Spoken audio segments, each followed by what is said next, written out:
All right, hello and welcome to the Ventures of Land podcast, where I, George Atwell, attempt to learn all I can about conservation, ecology, land management, and hunting. Today on the podcast, I have a returning guest, Albert from Vitalize Seed. How have you been?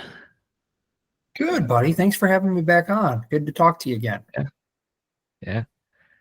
Has Vitalize been pretty busy these days? Are people like buying a lot of seed right now, or are they waiting?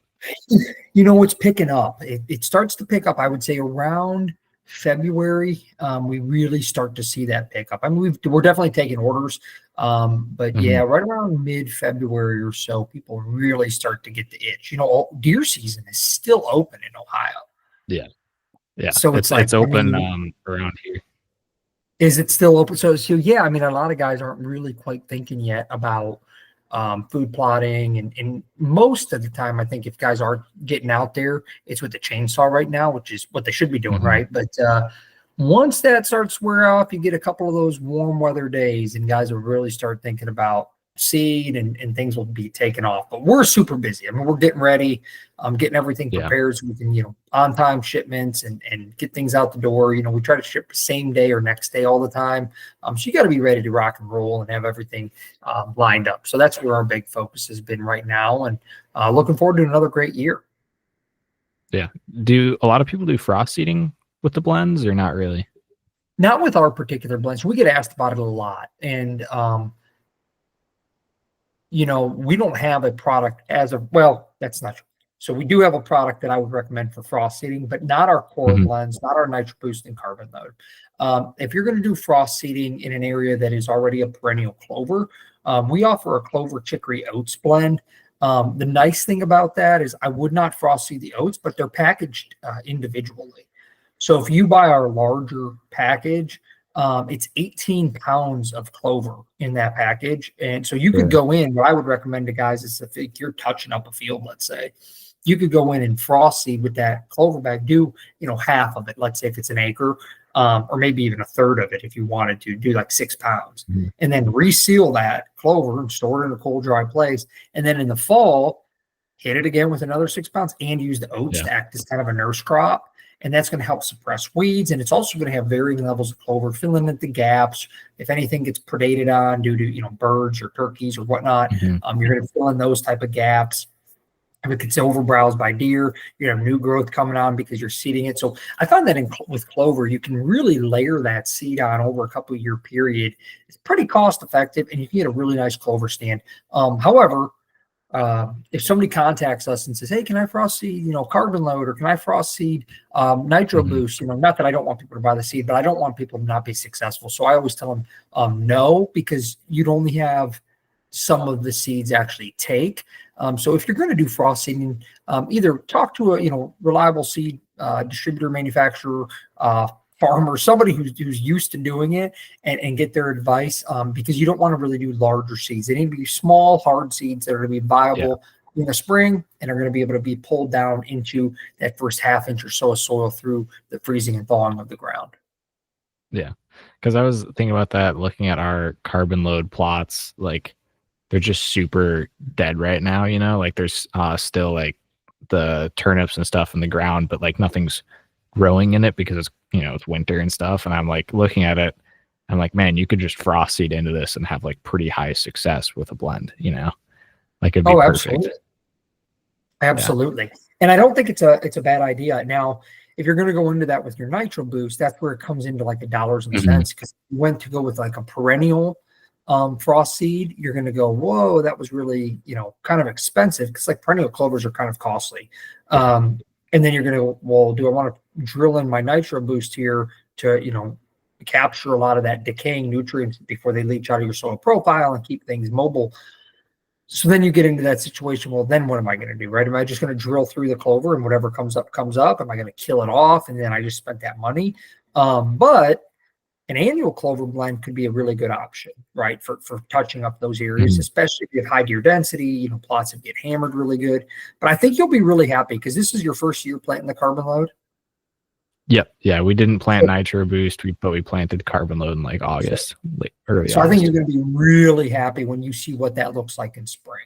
Yeah. I mean, I Yeah. get so many calls because we have a lot of annual clovers in there already, and it Mhm. will be by like early June, you're going to probably have shin to knee high annual Yeah. clovers and ryegrain and stuff. So you're going to be like, wow, that looked dead when there was a foot of snow on the ground, but it will really come back Mhm. strong. So something to keep in mind too before you spend your hard-earned money on something to frost seed into it. Would there be some sense though to just say like we're a week or two away from the last freeze or whatever, and like drill seed nitro boost in there before stuff starts growing? Like not necessarily like a frost seed where you're doing it like 2 months before stuff's going to start to green, like 2 weeks or 1 week before stuff starts to grow. So that's like a highly debated subject, right? Because a lot of people want to have soil temps, between Mhm. let's say 60 and 65 degrees for a lot of warm season annuals. But if you get into the ag side, like if you look at forums, or again, you're talking to farmers over the last, I mean, it might go back further than this. Over my knowledge, Yeah. at least, the last 5, 6, 7 years, a lot of guys have said, man, I like getting my soybeans in early. It seems like we're getting rains a little bit earlier in the spring. Now, I don't know if it's like right around first frost, but I've Yeah. certainly seen where guys have had success drilling. If they normally drill, say, May 30th, they're like, they're looking at Greencast Online. I think it's a really good website. I Mhm. think that's what it is. And it shows historic temperature trends. So basically, I call it like you're trying to catch the wave, right? You're trying to time that wave. When you go, all right, right now soil temps are 50 or 46, right? We're kind of Yeah. past the frost date, but I want to go in there and drill because if I'm looking at the 10-year average, within the next 2 weeks, we hit, a couple 75-degree air temperature days, and the soil ends up Mhm. hitting 60 degrees. And you can kind of time that wave, right? Now, if you can do that, I would probably increase seed rate a little bit because you have seed that's going to be sitting dormant a little Yeah. bit. Yeah. But if you can do that and you get the rain and it does follow the trend, there's some, there's a lot of farmers out there that will say it's worth doing. You get Mhm. more growth time, you get all those benefits. Of course, there's a risk to it as well. So I Yeah. have done it both ways. The risk when you're doing it from a cover crop perspective really comes into, well, then you don't get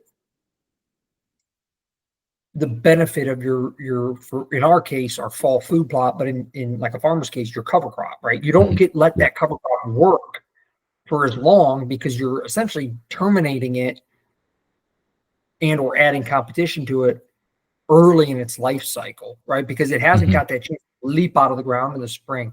So I like to, even though it's everyone wants to get on the tractor and get with the drill, Yeah. I actually have done it both ways, and I prefer kind of letting my cover crop do more work for me.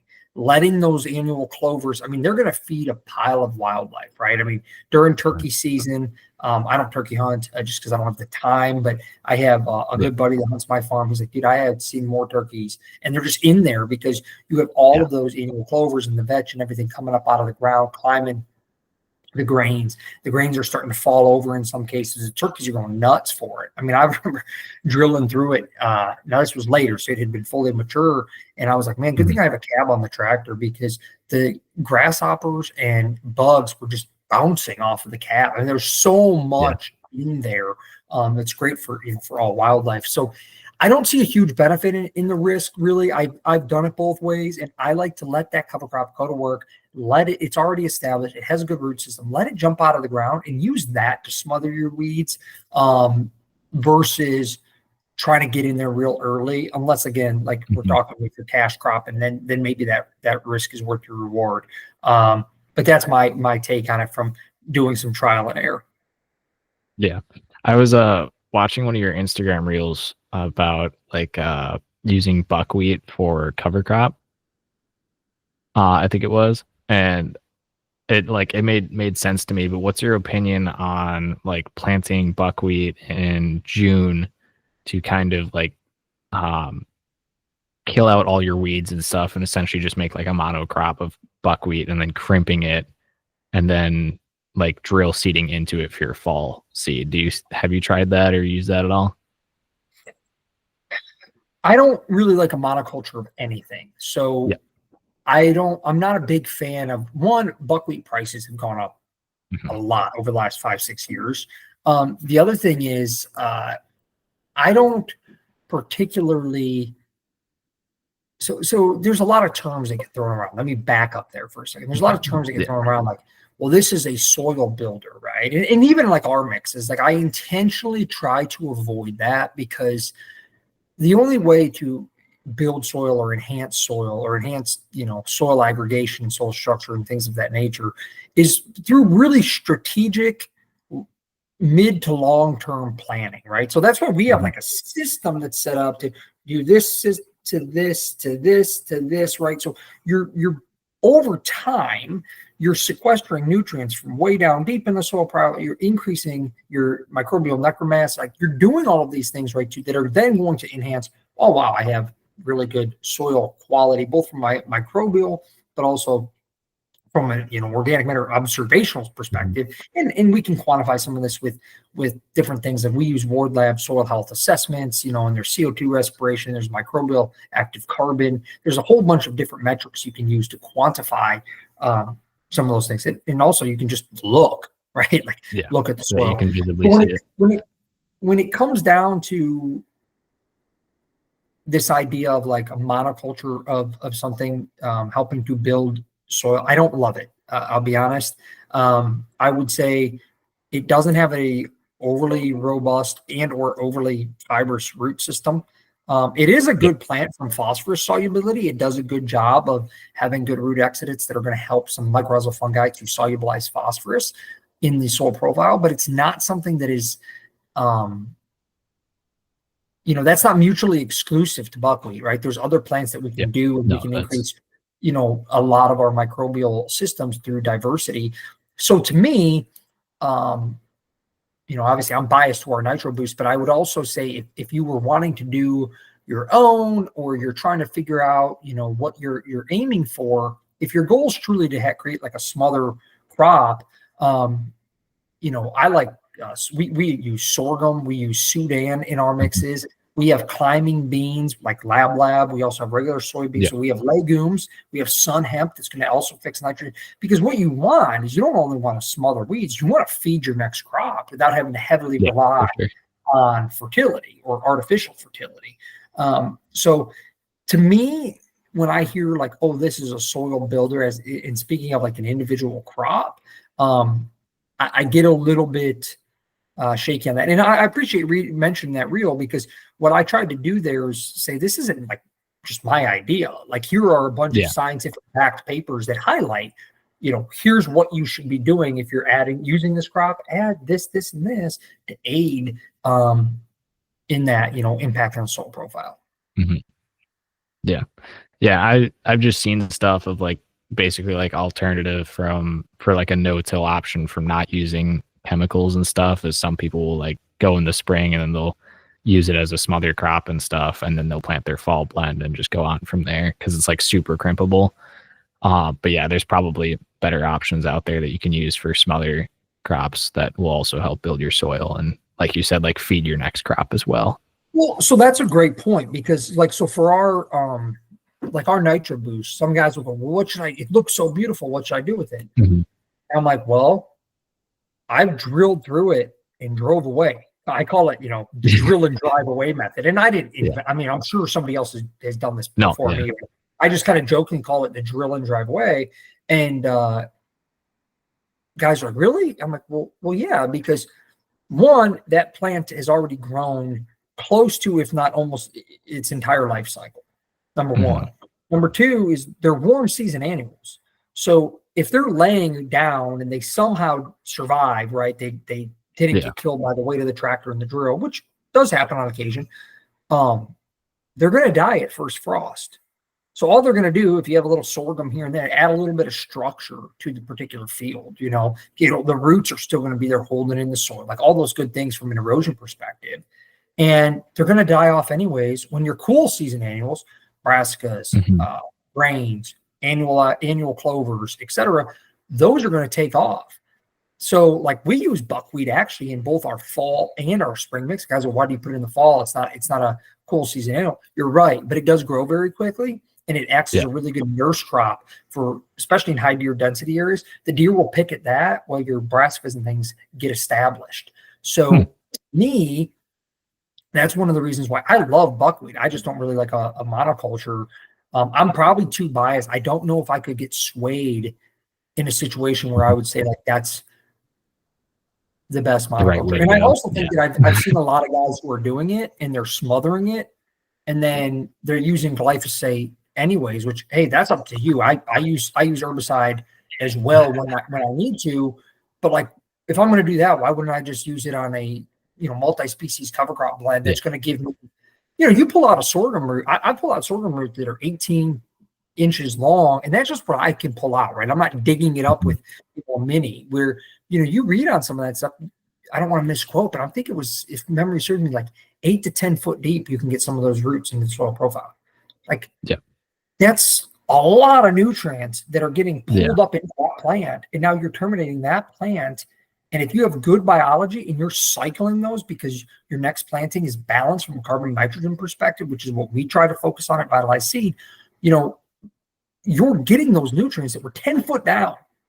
That's like Mhm. if you could pull coal out of the ground and not have to go in through and mine it. If we could just pull it out of the ground and cut the stalk down and go, hey, this is coal, that would be super efficient, right? For how we could Mhm. mine coal. Well, that's what we're doing with these plants. We're literally mining those nutrients that otherwise the only way previously people would try to do it is get real down deep and flip it over. But then we knew that caused additional issues, right? Yeah. Because you have nutrient stratification, which occurred through everything getting taken out of top, let's say 6 inches of the soil, 6 inches of soil, Mhm. 6 inches. All your nutrients are either down here, or if you're broadcasting on top in a no-till situation and phosphorus doesn't move, you get what's called nutrient stratification, which is some nutrients are on top and some nutrients are down low, and in the middle we're really struggling. Yeah. So those Um, are some reasons as to why I would be, lean a little bit more towards highly diverse cover crops. do you like not necessarily vitalize, but like you yourself, do you use screenings for your food plots? Like grasses and stuff? I have. I've done a couple different ones. I've been happy with them. Yeah. I do where I'm at, it's pretty heavy timber. So a lot of the Hmm. screening that we end up having to do is that ends up being like a mixture of like hinge cuts and flush cuts Yeah. along, a road or something like that.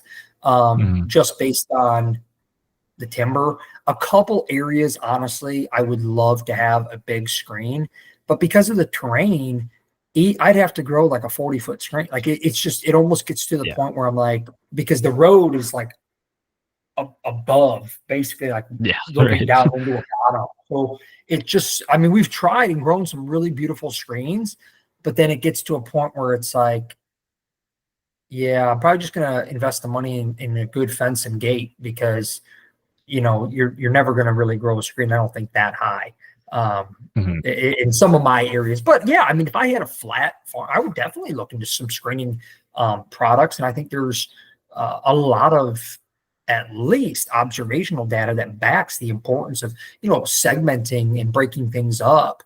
Um, Yeah. from a visual perspective of the deer.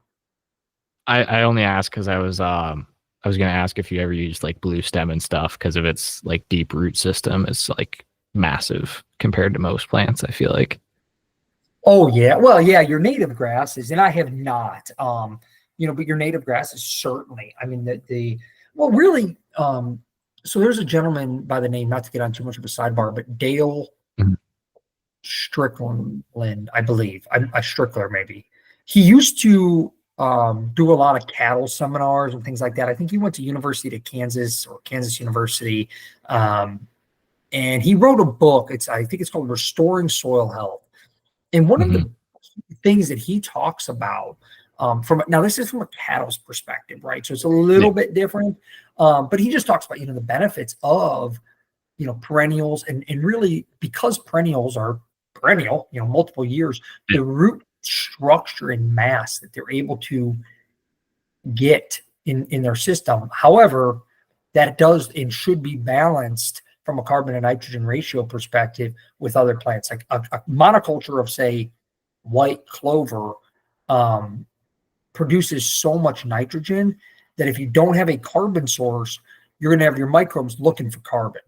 And if they don't have a carbon source, where are they going to get the carbon? Well, they're going to mine it out of your organic matter. Yeah. So those are just some things to keep in mind. That's where that balance comes in. But certainly perennials, and our native grass stands 250 years ago they weren't monocultures of blue summer. They were super diverse. But if you looked at No, their root pretty much system just below, prairie and stuff. yeah, it was super diverse, and their root system was just incredible, right? Yeah. Mm-hmm. No, I look at what we're trying to do on our farm with our cattle. We only have one dairy cow right now, but we want to get more cattle and livestock. And like kind of just the system that we want to implement, where basically we want our pasture to basically just turn into prairie, is what we want it to be. And like you're basically mimicking what the bison did, like how many hundreds of years ago at this point. And it's just kind of interesting how livestock can kind of be looked at as negative to your overall wildlife sometimes. Like it can be used in that sort of way, but it can also be used in ways that are just so incredibly beneficial. Like imagine turning like 40 acres of field into prairie, and how crazy that's going to be for all of your birds, all your squirrels, all your deer, all your turkeys, all those sorts of things. It's just like, it's kind of an interesting element there where you can basically turn that pasture into prairie just through the right kind of grazing with your animals. This episode is sponsored by Just Landed Lanyards. They make duck lanyards, gun slings, binocular slings, dog leashes, a whole bunch of stuff. It's all really good, handmade, high quality stuff. I just got mine in recently and I'm in love with it, and I can't wait to use it this season. Make sure to go and check them out on Instagram at Just Landed Lanyards. Follow them, and then you can message them there and let them know what you want, and they'll get you hooked up. Well, I couldn't agree with you more. I don't think that I don't think I've had enough knowledge and or experience of people who are truly interested in both. Like you can look at guys like Gabe Brown, who are certainly having a positive impact on regenerative agriculture and regenerative soils, and doing so with rotational grazing cattle and highly diverse cover crop systems, right? And I think it's awesome. And he talks about in his book, and I've listened to a lot of webinars and things like that he's done as well. So maybe some of this is not in the book, but I think most of it is. And he talks about how they also do some hunting on their property. He doesn't particularly hunt, but he does some, I believe, for like handicap children or something along those lines, so not really something that they're trying to profit off of, but he talks about how that is an option if you're a farmer.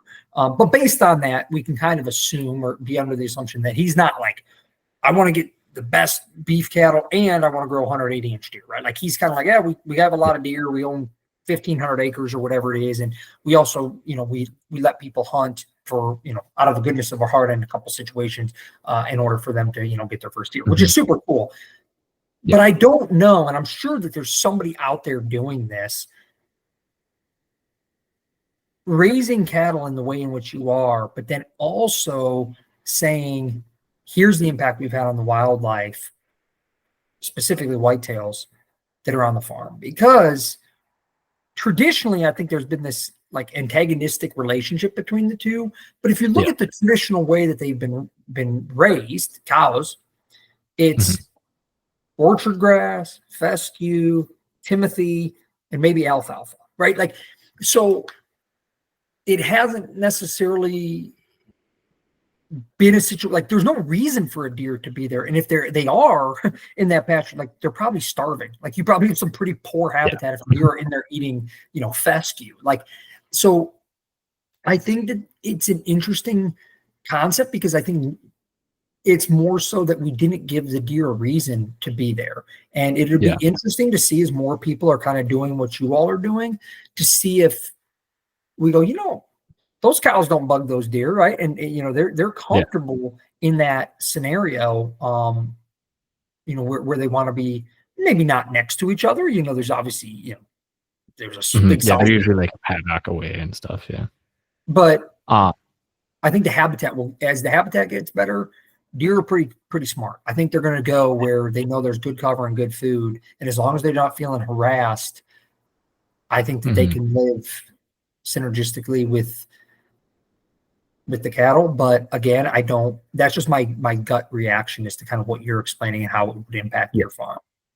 Yeah, and that's basically what we're trying to do, is just create the best kind of habitat for the wildlife on our property, and like kind of see how that kind of just relationship happens between like the farming and the general wildlife and stuff. And then also we're really into hunting as well. It's like 50-50, where it's like 50% of us are into the hunting and 50% of us are into the farming. So it's like we just kind of have to make that relationship happen anyway. But it was interesting. Like I was with a dairy farmer, an organic dairy farmer, the other day, and I did a podcast with him. But I was there helping him with chores and stuff in the morning, and we were just talking, and he was like, honestly, like there's the element of there are ranchers and stuff that their pastures aren't going to be very good for deer and stuff. But he's like, my pastures, I'm feeding my cows to make them, they're essentially, his cows are like athletes, and they're trying to feed them stuff to have them have the highest performance possible.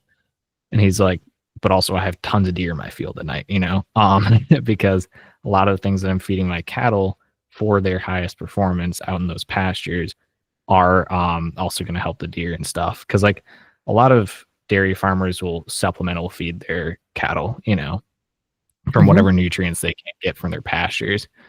The other thing was my brother-in-law, Ben, he took like an ecology class with this one. And I think he had cattle. But he essentially turned his property into oak savanna, which is like prairie just with oaks like 40 yards apart and stuff, like massive 300-year-old oak trees. And it was interesting. It's like a really funny story. So he had like guard dogs, for like his cattle and all that. And occasionally like they'd go and chase a coyote and they'd go on the neighbor's property, The neighbor was like a deer farmer and stuff, or a deer farmer. He was a deer hunter. And like the deer hunter was like, I don't want your dogs running on my property. Like, can you do something about it? So the farmer got rid of his dogs, and he was like, look, he said to the hunter, he was like, the dogs are the only reason why the deer aren't on my property right now. As soon as I get rid of these dogs, like I'm just going to have all the deer in the area on my property. And sure enough, he got rid of the dogs, and like all the deer was on his property every night because it was all just like the absolute best like habitat for deer was that like oak savanna type stuff, Oh yeah. Yeah. So it's just like probably kind of interesting. Too, and that's another thing. Great habitat with limiting pressure, whether it be dog or human. And the deer are gonna get drawn to that. I was also talking to that same dairy farmer that I did the podcast with, and like he was talking about how the deer don't really tend to care about what he's doing on his property. Like he doesn't really hunt at all. But he was like, I'm out with my cattle and stuff, like moving them every day. I'm haying, all that kind of stuff. And the deer just know, like, I'm just here doing my thing. And they kind of just ignore me. They're a little hesitant at first, but eventually they just learn, like, I'm not doing anything negative, and they just ignore me. So it's kind of interesting how it's like, yeah, if you're going out and you're checking trail cameras once a month, right? And you check that one camera, that camera is probably going to be dead for a couple of days until like everything calms down. But if you're routinely going out and checking your cattle every day, it's like they're just going to eventually learn you're not trying to kill them, and they kind of just ignore you eventually. And it's kind of just interesting where it's like, yeah, if you don't apply any pressure and then all of a sudden you apply a little bit of pressure, they just like are dead. Versus if you routinely apply like the same kind of pressure, they just ignore it. I've just always kind of found that to be interesting. Oh, absolutely. I always kind of equate it to like if you're sitting in your house and you see somebody walking down a sidewalk, you're not really that concerned about it, right? You're like, okay, there's somebody going for a walk. But if you came out of your office and somebody was standing in your kitchen, you'd be like, what are you doing? You know, and I think Yeah, it's right. very similar to whitetails. If they're used to, you kind of, like for example, if that farmer is going out moving hay, let's say Mhm. for his cows, if all of a sudden he cuts the tractor off and says, I'm going to run up in the woods and take a hike, I bet you it would have a much greater impact on the Yeah. whitetails. Mhm. But there's probably a lot of times where they're like, hey, if he's putting alfalfa pellets out for, let's say, the cows, just for talking purposes, he go, I'm going to go Yeah. move these cows. I'm going to put alfalfa pellets out. I bet you those deer watch him. And as soon as he leaves, they're like, okay, dinner bell, supper's Yeah. on. They Yeah, they go down and eat because they've it's like a learned behavior. So I couldn't agree more. I think the biggest issues that plague a lot of properties, especially smaller properties, just based on the size, is from a hunting perspective, is pressure. Yeah. And maybe not even understanding pressure. I always say you can conservatively hunch your way out of a deer too. Like you Yeah. have to be able to make a move. Like, access is what it is, and you want to have it as best as possible. But once in a while, you got to push the limits, and It just pays to be knowing your aggressive. property and knowing your deer herd and knowing your neighborhood too, right? Like if you don't Mhm. have a whole bunch of pressure around you, I think it's a little bit easier to get away with those kind of one-offs. Like I'm going to push in, whether it's even if it's early Mhm. season, but white oak's dropping and you have a camera there, and you're like, Yeah. there's been a buck consistently hitting them acorns, and you're like, oh, it's kind of deep, but I'm going to get in early and sit and wait out. Like there are things. My buddy did. Just as a sidebar, he went to Kentucky and hunted. I think it was 2 years ago now. And shot a giant. I mean, absolute beautiful, Mhm. all velvet deer opening Nice. day, and or second day, yeah. And people are like, "Oh my gosh, how did you do that?" It was like 95 degrees, like that's amazing. He long trip into, I forget, he's like Southern Kentucky or something. Anyhow, but he had hung a camera and he knew that deer was like frequenting this area like almost every day. Mhm. So he basically was like, he had 3 days to hunt. And it was early season, so like kind of untraditional. But he was like, I'm gonna go in. He got up at like 3:30 in the morning. He got into his stand like 2 hours before light. He had a good wind, so he's like, I shouldn't get winded. And he sat there till dark. And 30 minutes before dark, that deer came through like he had been multiple times over the past week, and he ended up killing him. But it's like Yeah. that's a situation where that particular farm, he and like his buddy were the only people that had permission. It was a big property, like 300 or 400 acres, and there was no pressure. Obviously, it had been summertime, so Yeah. that deer didn't know he was there in the world. So I think that's a big thing too, is like picking and choosing when you want to make that move. I personally like to kind of make moves early on deer where they're still in a summer Mhm. pattern. They're still a little bit oblivious to, what's happening. They're still kind of like you drive around fields in the summertime when bow season's open up in Ohio. It's crazy. Some of the footage guys will post where they're still eating soybeans. You see big old mature deer. It's like by Yeah. mid-October, that deer's acting out. His testosterone's starting to raise. He's acting a lot different than walking out into a soybean field like he's at hometown buffet. Like they're just not doing it. They're so much more on edge. But early season, it just seems like those bucks can be a little bit more lackadaisical, and I'm okay with that. Yeah. There's also like I also look at it as how much time you had to hunt. Like your buddy, you were saying like you had 3 days to hunt or whatever.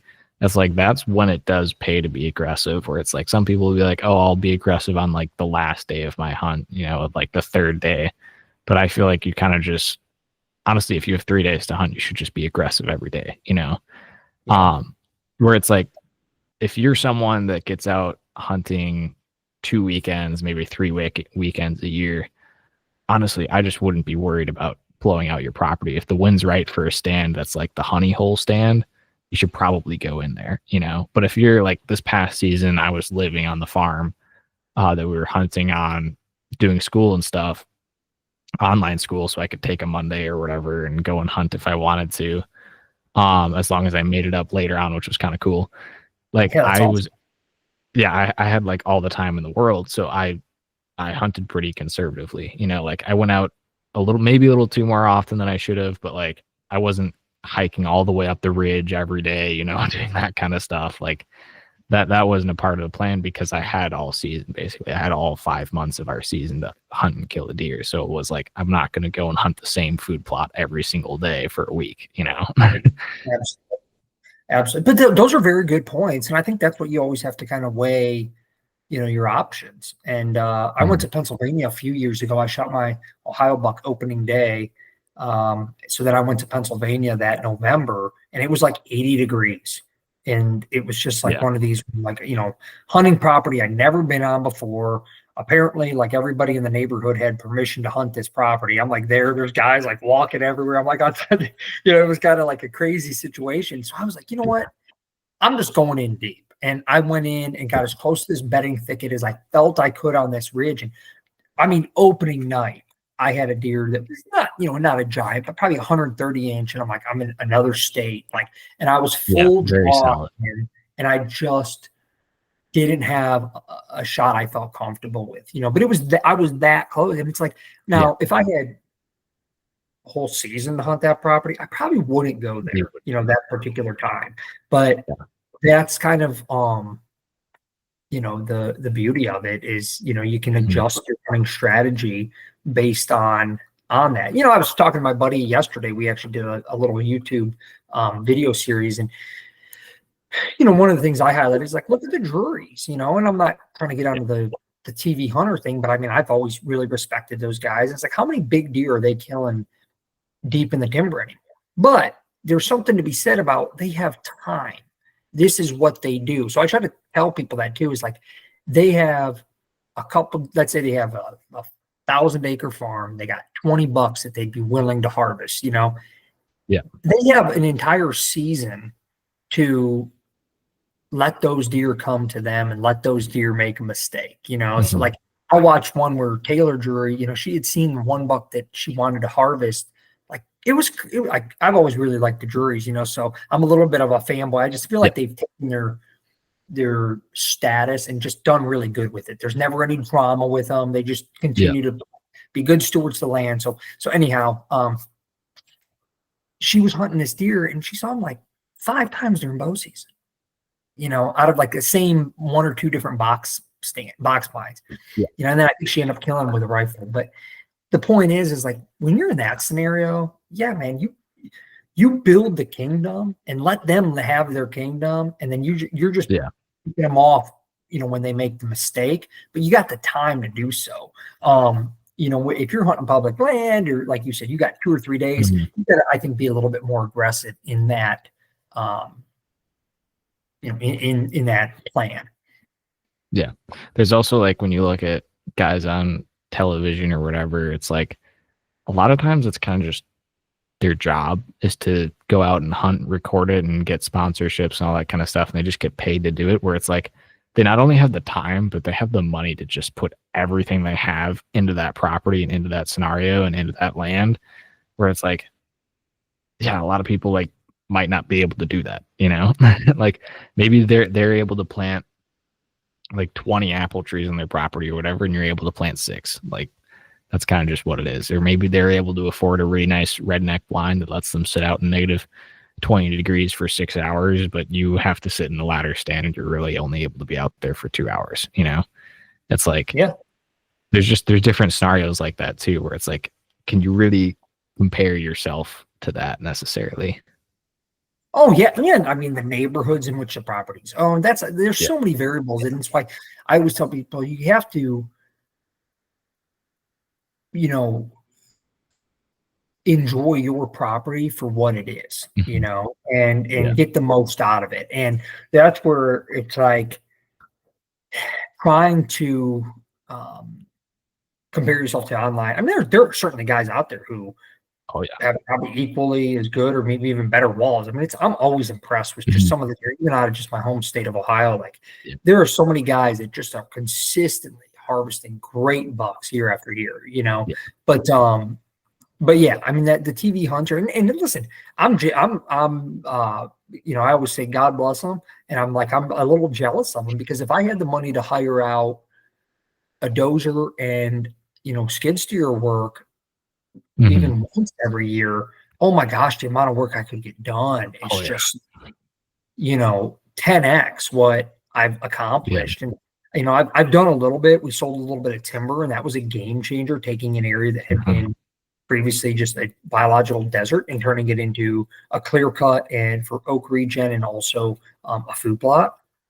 But if I had a skid steer, or a dozer, or could hire it, there's trail systems I'd be putting in. There's so much I would be doing. And my buddy actually just bought one this past winter, and he's just kind of now getting his feet wet with it. But he cleared an acre, maybe an acre and a quarter food plot in 2 days. And it's like, you could go in there with a no-till drill now. Like, he has a tree shear, and then he's got the grapple. And so he's like, cut everything down, went back to the barn, put the grapple on, and then went in. And it's like, it's going to totally transform his property. And I'm like, I couldn't be happier for him. His son's little now, but I'm like, man, by the time your boy's old enough to hunt, you're going to have box blinds in place. Like, it's just going to be a great experience for that man. And, I'm always happy for people in their success, but it's certainly, we all are at different levels, and we have to just weigh that out as to where, what can we do this year? And maybe it's plant 5 apple trees, maybe it's buy a chainsaw and do what I can do with a chainsaw, but every step at least is a step in the right direction, because I always tell people. Yeah, definitely. You shot a ridiculously nice deer this year. How old did you say you thought he was? Thank you. He was a nice deer. So I thought he was at least 6, and he ended up being 7.5. So I always send the teeth to deerage.com. They've been really good to me. So I actually have on this wall to my right, I have a 5.5-year-old there, 5.5-year-old, and then he's going to go between them as a 7.5-year-old. And he was a pretty nice deer, man. He was just he looked so old. I had pictures of him dating back to 2022 for sure. There's one picture. I have a couple of buddies that said that's him for sure. I don't know. He was big in 2021, with like a 4.5-year-old in 2021. He honestly could have been total frame, like, bigger than what he was this year. Like, I think he probably had more points this year, but in 2021, like, I have one velvet picture of him, and he just, if it was him, his frame as a 4.5-year-old was just giant. And then in 2022, so he'd have been a 5.5-year-old then. He was pretty similar to how he is now, or how he was. And then he just honestly, like, as a 7.5-year-old, he just added like a lot of unique points, like some kickers off his bases. So he ended up having 15 scoreable points. So kickers off the base and some. I never did score him. I might, but his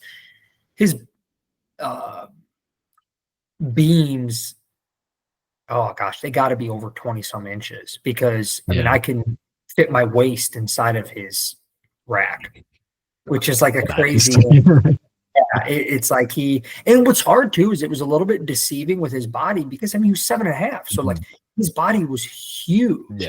And I killed him the second day of season, but like, he was 194 pounds gutted, which for southeastern Ohio is a really big deer, because we're in the foothills of Appalachia, so it's like these deer are going up and down. It's not flat land, like it's up and down steep ridges. Him out was like such a workout. He didn't even go very far. But like, to get him out, we literally used a winch in the 4-wheeler, because like my cousin, who's strong as an ox, he's like 6'3", 220, and he and I are both pulling, and we about died, dude, like trying to get this deer out of nice. That's always a good feeling.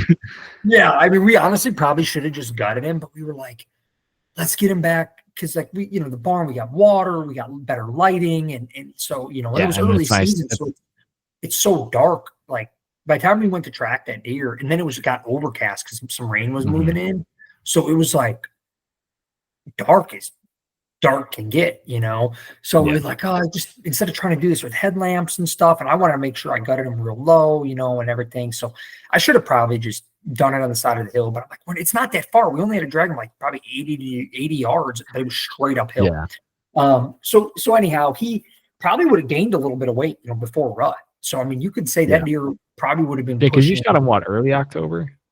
I shot him, I think it was September the 29th. So our season opened up, I think, September 28th. So it wasn't even October yet. I can tell you here in a second. It was, Wow. yeah, I shot him September the 29th. Yeah, he would have So gained probably he would have gained a decent amount of weight in the next 2 yeah, weeks, I mean, probably. you figure two and a half, maybe 3 weeks, he'd have been gaining weight before just, Yeah. turning it off. But like, acorns were really, I mean, they were already dropping, but I mean, he would have been eating on acorns for 3 weeks. Like he'd have been putting a lot of fat on, and he still was almost 200 pounds gutted, which is just crazy to me. I mean, this is Yeah, in Iowa, that's big. just a massive body deer. But you could tell, George, I mean, his body in trail camera pictures, like his spine, instead of being flat, like, your arm, I mean, it was like concave going down Yeah. into, and just big barrel belly.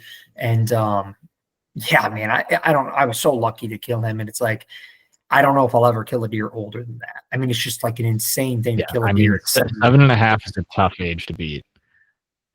I mean, was that the deer that going into the season you were thinking about shooting, or was that like, did you have another one in mind? So that's a good question. I had pretty limited time so my wife and I just had our second child October the 8th. Thank you. Yeah, our little baby girl. So I got my son, he's 3.5, and a little baby girl came in October. And I had limited time to hunt. So what I ended up doing, and I've really started to like kind of hunting opening weekend and stuff, bow season, even though it's hot, it's just kind of relaxing. And deer are just, like I said, they're moving well, at least in my experience. So I took off a couple of days of work, and obviously the O season opens on the weekend. And I hunted Saturday evening, so that was opener, in a different stand on the farm, probably about half a mile, 3/4 of a mile from this particular stand. And I saw a deer that I was hoping to harvest. Actually, he came within 60 yards. The plan worked almost perfect. I thought I had a good chance at him. He came at about, I think it was like 58 yards is what he got to. Okay. And I did get a picture of that deer like about a week ago. So I think he's still around, which is really exciting. Sweet. That'll be great. Yeah, he'll be a good one. He's called them double flyers, even though he broke one off. So he just had nice flyers on his G2s, and just like a real nice deer. So then the wind had changed. I'm trying to remember what the winds were, but then it changed to a northeast for Sunday evening. And that's when I knew this particular deer, I think it must have been a south. Yeah, I think it had been a south Saturday evening, and that wouldn't have really been good for where this dozer buck is, the one I end up harvesting, because the south is kind of blowing into like this bottom. So I was like, a lot of the deer come from there, and I don't know if it'll swirl. So anyhow, so I ended up not hunting that. I just couldn't hunt dozer, so I hunted this other deer that I ended up having an encounter with, and then the wind shifted to a northeast, which was perfect for where dozer had been. Yeah. 2 times in daylight in the last, let's say, week. I think it was less than that. It was like in 5 days he'd been in there twice in daylight, and then the third time I happened to be there waiting on him, and it worked out. So nice. It was just unbelievable, man. It was just really the way it worked out, and I've just been really fortunate and really lucky to. I killed in the last 5 years, I've killed 3 deer on opening weekend, $3. Wow. So yeah, it's been really just a blessing to have, good properties to hunt, and the time to get away, and just the stars to align, and it's been really fun. Yeah. It's my brother shot his buck his first time out. It was the evening of his first day of hunting on the new property, and he was like, he was somewhat disappointed in the fact that he just shot him so early on, whereas like he just didn't really get to hunt at all. So he was like coming out, sitting in a stand with me, videoing me and stuff. So it was like he was still out hunting, but he wasn't hunting with his tag, So it's like I've always been like, yeah, it'd be cool to shoot one opening day, but also I really want to hunt, It's a real yeah, honestly, it's been good for me because of like my current with young kids and stuff. It's like kind of get the monkey off your back, but then we get a couple, at least a couple deer tags in Ohio. So I've been able to then focus on does. So like it sounds probably crazy to some people, but like one of my best memories is my good buddy Brian, who helps manage the farm with me, and my uncle all went out second day of rifle season in Ohio. And I had already had a buck tag. That was not this year. That was 2 years ago. It's like one of my best memories, which is just comical to me. So I'm in this box blind in this bottom. That's like, I have to be in a box because it just swirls there. And I had seen a bunch of deer. I shoot a doe, I get out, find her. I'm like, all right, cool. I got one, and tag it in on the Ohio map or whatever it is. And I had another tag. And I'm just kind of waiting and trying to get text to go through, but my service is like really poor in that area. Yeah. And I heard a couple shots. I'm like, I don't know, where those were. And then like right at, last legal light, I look up and hear like 3 or 4 more does come piling into this food plot after I'd made all this ruckus and stuff. Like we have a decent amount of deer, and I was about to walk out of the blind. I actually had cracked the back door. And I pulled the door shut and locked it, opened the window, and I have a 450 Bushmaster, and I had shooting sticks. I'm not messing around. I'm just trying to control deer densities here. And I didn't even feel like tracking her. So I just put her on her top of her shoulder and squeezed off at like 100 yards, and immediately knew, oh my gosh, she's, piled her up. It was awesome. Yeah. And it was cool too, because my one good buddy, he doesn't hunt, but he's really into firearms, and he took that gun with me and did a lot of tuning to like really dial it in. And like, he does a bunch of reloads and stuff. I wasn't shooting reloads then, but like we talked about a whole bunch of things to get the most out of that gun. And I'm not a gun nut by any means. Like I'm like, hey, if I can hit a pie pan, like I'm good, you know. And I really like shooting them with a bow. And even that, my bow's 11 years old. I'm not like a speed freak or anything. As long as I can hit them in the lungs, I'm happy with it. Yeah. But I get out of the stand and I go up, and my buddy was going to pick me up because he was hunting on the far end of the farm. So I thought I heard a shot, and like my buddy's not coming. So I end up I think I walked back, and I get back, and my uncle, I hit my text weren't going through. I'm like, did I hear you shoot? He's like, yeah, I got a doe. I'm like, oh, nice. And then I'm like getting changed, like, so we can go get these deer. I don't want all my hunting because it was cold. It was like, we had like 6 inches of snow on the ground, which is a lot for southeastern Ohio. Then a text comes through from my buddy. He goes, one at the buzzer. And I thought he was talking about me. I go, yeah, I got the second one. Then he's like, no, I got one too. So it was like, we ended up having 4 of them, dude. And it was just like a great time. And then like, we were all like, I couldn't even believe it. When everybody made perfect shots, and, we were just laughing and cutting up. Like, can you believe, how did it happen? My buddy's telling his story and I'm telling mine. And it's like, it was just 4 does, but for us and the way it happened, and they all came to food plots too, which is like, with all of the work that we've done on the farm, coming out of bedding clear cuts that we've done and coming into feed, to have that happen and have it happen for not only myself, my family, and really good friend, and all happen at the same time, was one of my all-time best favorite memories. I mean, it was really, really cool. Yeah.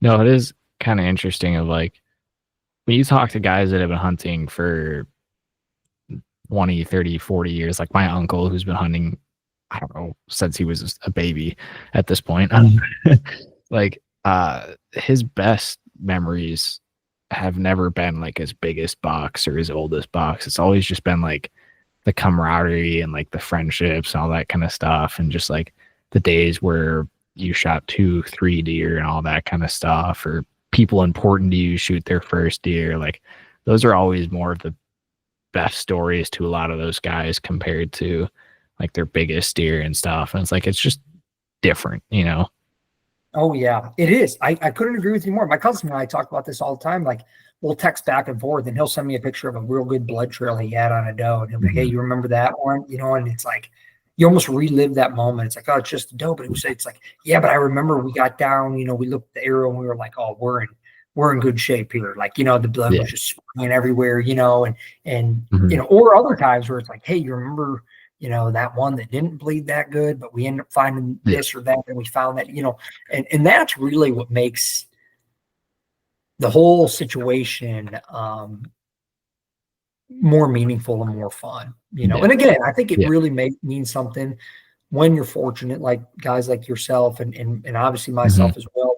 you can do the habitat improvements and then you watch these things come together. Yeah. It's like, because I have permission spots and some of which I can do, a little bit of put in a food plot and stuff like that. And that's awesome. I mean, it's really cool. But a lot of times, if you got a permission spot, you're kind of limited to what you're allowed to do. You're only going to be able to maybe put up a tree stand, maybe put up a trail camera, but you're not going to really be able to go in there and hinge cut or flush cut or clear cut or plant trees. So when you have a property and you do all that work, and then you're like, oh my gosh, a 7.5-year-old deer walked down a trail that's planted in, Vitalize clover next to a clear cut, came into a food plot that I drew up and had dozered out and had the paths cut with the dozer all per a plan. And he comes in and I kill him at 18 yards at 7.5. That is just, it's not lost on me. That feeling. And then I got to share it with my cousin who was there. And then, I had brought the deer. My son got to see it. I got pictures of him at 3 years old in the back of the truck. And I mean, that is just an amazing feeling. I mean, I would hope that whether it's hunting or something else in life, that people can find something that gives them that type of feeling in life, because it's hard to describe it, any other hobby at least, that could give you that type of satisfaction. Yeah, I think what's different is, like, with a lot of hobbies, it's always about like an achievement or like the goal, and like that's what's special about it. And like you could say like, yeah, like ultimately that's maybe what hunting is about, is like getting that animal. But really, like when you look at it, it's not like with my buck was super cool. It was like my first shoulder mount buck, all that kind of stuff, like really special. But it was the experience behind it, not only from this season, but previous seasons, like going from hunting on Washington Island to all of a sudden like Southwest Wisconsin and the driftless area of Wisconsin, which is like the best hunting in the state, was such a turnaround. It was incredible, because on the island you could get pictures of a deer and probably like never see them again, was kind of like the reality of it. It was like patterning deer was just impossible there. And like opening day, you'd have guys driving deer like 20 yards from your stand. Like I've had times where I had bucks that were shot by people driving where waited another hour and he would walk right past my stand, and like going from that to hunting like the prime of the state was just so incredible. Like I remember I was checking trail cameras this spring, and it was like first time checking cameras, and I went to my brother-in-law and stuff afterwards, and I was like, dude, we had the same buck on camera every night, 3 nights in a row. And I was just like so pumped about it, because I was like, that was just such a new experience. So like I kind of got to experience like what hunting was. Like I had always read about like private land hunting and managing your property and stuff, but be able to actually see that stuff work the way it was like supposed to, was just like super incredible. And like also like learning how to hunt hill country at the same time with like 300-foot elevation and all that kind of stuff was also super cool. Because now you've got like topography you can work with, not just like different types of habitat to see where deer are going to go for. Like you can read the funnel points, all that kind of stuff, the saddles. And that was just really cool to, like, I had times where I would just look at Onyx and I'd pick a spot and I'd be like, that's a good spot to go there. And all of a sudden there's like 3 scrapes there or whatever. And it's just like kind of encouraging to have that kind of stuff happen.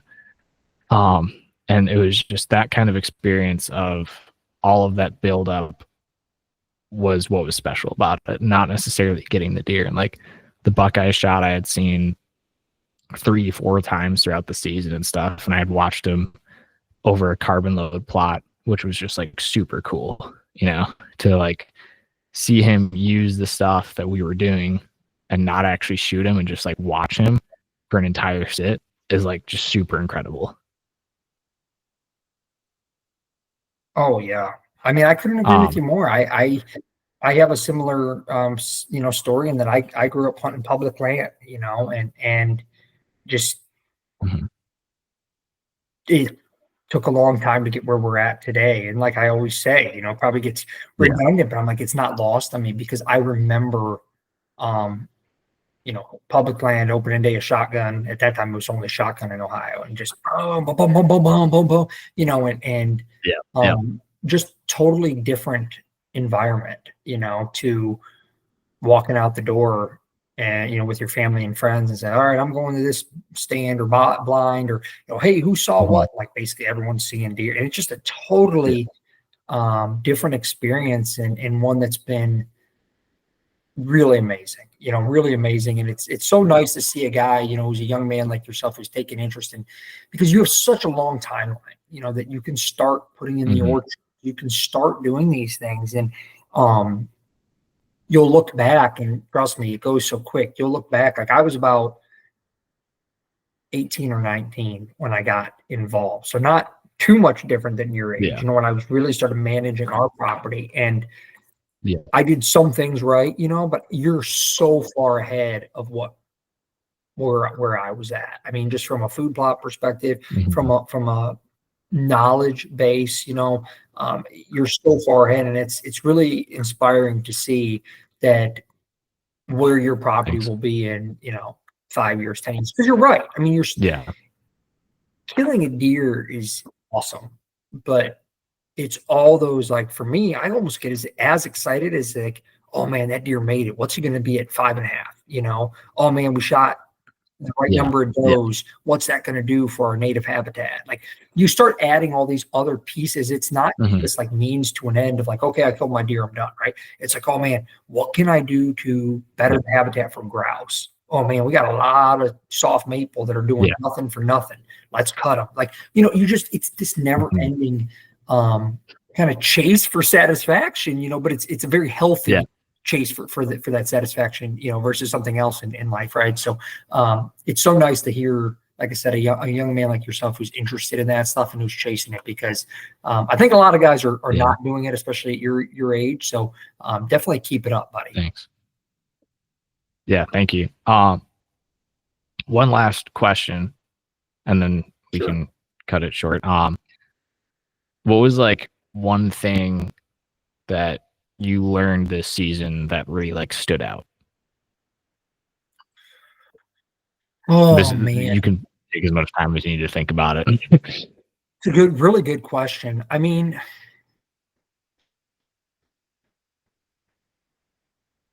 I don't know if I learned it from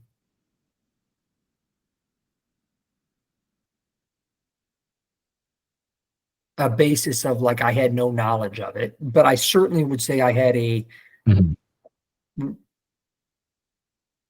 revelation in the importance of cutting, and just I've worked on timber for a long time, but how it is so critical to cut and cut hard, and balancing that with having adjacent food sources that are accessible from a hunting perspective. And then also I did a post recently, which I think is something that I continue to learn more about and continue to have more observations, and I continue to like the idea of more. And that is, if you have enough property, and or if you're willing to give the deer some, like there's always this balance, right? Like how much you're willing to give to the deer overtake for yourself, right? And that's a tough balance, because we all want to enjoy our property. Like, I have fields that I plant that do not get hunted. I mean, will they ever? Maybe like once every 2 years. Like I thought, like on some of them, like maybe I should put a box line there, and just like once every couple years, if a deer's showing up, we can hang a camera. Some of these new cell cameras with solar panels, you can put them up and they'll last a year. So it's like hang a camera, and if something's showing up there that's just, we don't think he's killable anywhere else, then you have that option. But that's something I would say that I've learned, just that continued importance. I mean, I've always like felt like I knew it, but I think just really understanding, and that all really comes down to one thing, which is pressure. That continued importance of what's actually going to pressure deer. Like, not saying you can't enjoy your property, because like we talked about in the beginning, there are certain things that you can do that aren't going to negatively impact the whitetails, right?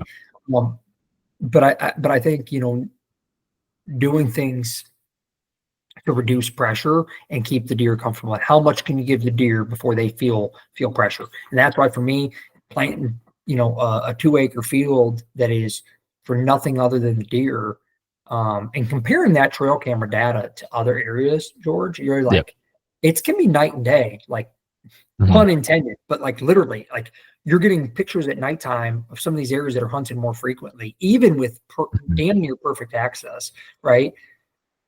Versus a field that has been hunted in 2 years, but it's planted and it's right real close to a bedding. And it's like the deer are frequenting there. And then what I start to notice is as food starts to get, less available or what have you, like as far as native browse, like you're dropping, all of a sudden these deer are now going to that area. They feel really comfortable. And now they're going into these other adjacent food plots, right? And areas in where we have really good access. We can sneak in, we can harvest those deer relatively easily.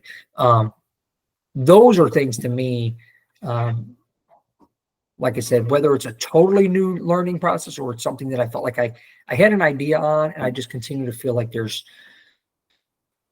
more that I want to dive into there, would be very critical. Yeah. I would say, like, kind of building off of that, like, I have ideas and plans of stuff that I want to do. Like, for instance, like I have an apple tree plan for the property and stuff.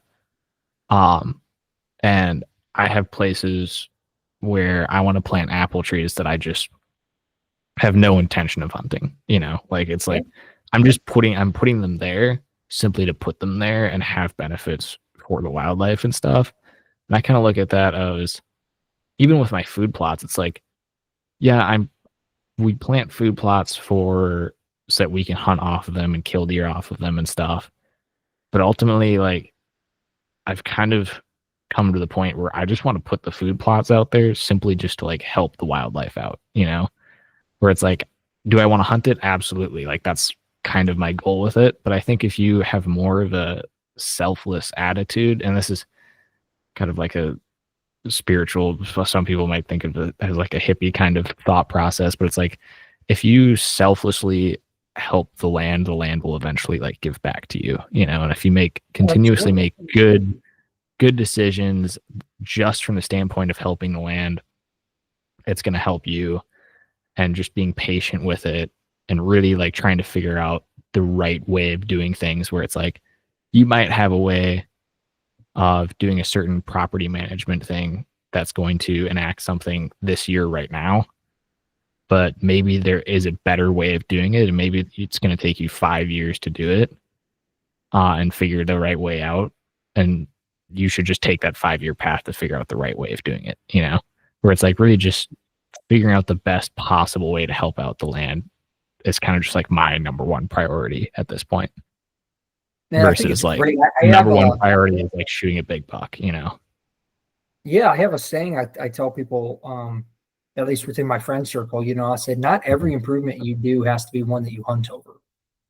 Yeah. And that's probably like the biggest change in myself over the last, let's say, 5 years. And I've seen it pay dividends for myself and also, my family and stuff that hunts, because there's a lot of things that we'll do, like a big 17-acre TSI, crop tree removal, or we're cutting and cutting and cutting and removing all these big trees. And it's a ton of work, and it's 20 degrees out, but you're sweating, or removing invasive species and doing all these things.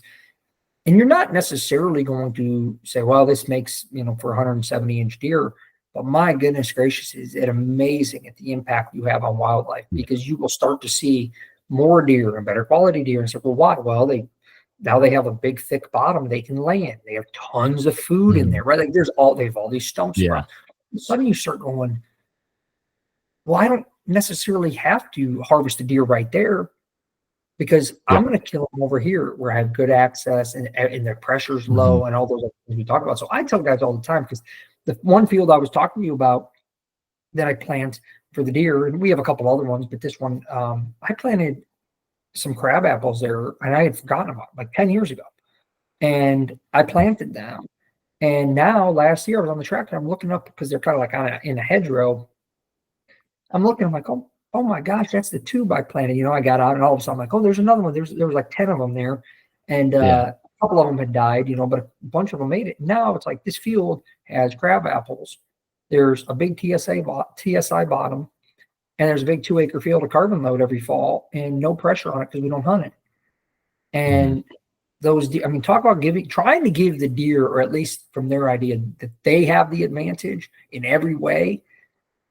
I just think benefits an entire property. It benefits all nature. And then, when you're given the opportunity to harvest one, like you said, you're thankful for that. And it's what makes it so special is all that work that goes into it.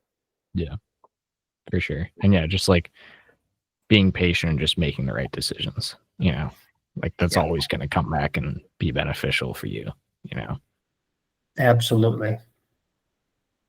All right. Well, I think we've reached probably like an hour and 10 minutes. So I think I've taken enough of your time. No, man. Hey, I really appreciate it. Like I said, I can't even compliment you enough. You're just an impressive young man. I appreciate you reaching out on the friendship. Thank you guys for listening. If you ever need anything, to go you know how to over reach and me, check buddy. them out. It's been really a pleasure to get to know you, and I love what you're doing. So please keep at it. Really good, and keep working hard on your property there, and your mom and dad should be proud of you. So if I can ever be a hand, you reach out, and it's always a pleasure. I'd like to talk to you again sometime. They're very helpful. Yeah, and you can ask also them whatever questions you have about Vitalize products, how you should use them. Really awesome. I love what you guys are trying to do with that, and I just think that's really cool to see like food plotters where it's like it's taking more of the like helping the land kind of avenue versus like, oh yeah, I'm just going to plant corn and soybeans every year, on Instagram. Like, that'll bring the deer, right? Thank you. So it's like it's just really cool to see more and more of that, and I think you guys are doing some really good things over there, and I just really appreciate it. Thank you so much. We do too, buddy. I really do appreciate it. Okay. Yep. Awesome. See ya. Thanks. All right, man. You take care. Thank you so much.